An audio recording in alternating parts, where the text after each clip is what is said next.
हमने जो सब्जियों के बीज लगाए थे पनीरी तैयार करने के लिए, तो माशाल्लाह 5 दिन के बाद आप रिजल्ट देख रहे हैं इनका। ये चेक करें, 5 दिन के अंदर अंदर ये पाक चोय है जिसकी ये सीडलिंग की थी और ये ब्रोकली है।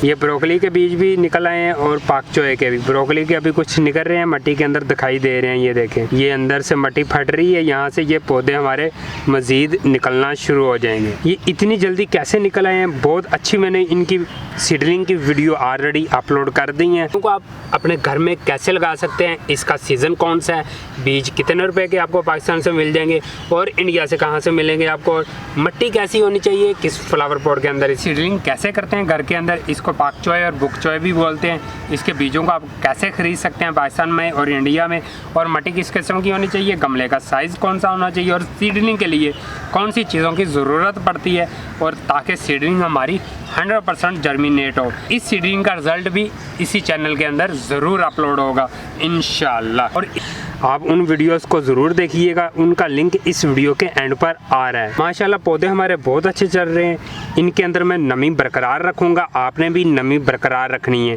ये देखें, आपने बिल्कुल हल्की नमी बरकरार रखनी है, ज़्यादा पानी नहीं देना। ज़्यादा पानी देंगे तो पौधे ख़राब होना शुरू हो जाते हैं, तो आपने ये ख्याल लाजमी रखना है। और एक बात नोट करें कि हल्की हल्की सी फंगस आ रही है ऊपर। ये फंगस को कंट्रोल करने के लिए आप मिट्टी के अंदर राख इस्तेमाल करेंगे, चाहे लकड़ियों की, पत्तों की, कागज़ों की, जौन से मर्ज़ी चीज़ की राख बना लें। सिर्फ प्लास्टिक पेपर इस्तेमाल नहीं करना आपने। और जैसे ये हमारे पौधे 3 से 4 इंच के हो जाएंगे तो ये ट्रांसप्लांट के लिए काबिल हो जाएंगे। जैसे पाक चोय ये भी ट्रांसप्लांट हो जाएगा, ब्रोकली भी हमारी ट्रांसप्लांट हो जाएगी। बहुत ही ज़बरदस्त रिज़ल्ट मिलेगा अगर आप सितंबर में ब्रोकली की सीडलिंग शुरू कर देंगे। तो पाक चोय की सीडलिंग आप अक्टूबर नवंबर तक इजीली कर सकते हैं। कोई रॉकेट साइंस नहीं है, बहुत इजी काम है। घर में सब्जियां लगाने के लिए मिट्टी कैसे तैयार करते हैं ऑलरेडी मैंने वीडियो अपलोड कर दी है, उसका लिंक भी इस वीडियो के एंड पर आ रहा है, तो उस वीडियो को भी ज़रूर वॉच कीजिएगा ताकि आप सब्जियों के लिए बेहतरीन मिट्टी तैयार कर सकें। अगर आपको ये मेरी वीडियो अच्छी लगी है तो वीडियो को ज़रूर लाइक कीजिएगा, मेरे चैनल को ज़रूर सब्सक्राइब कीजिएगा।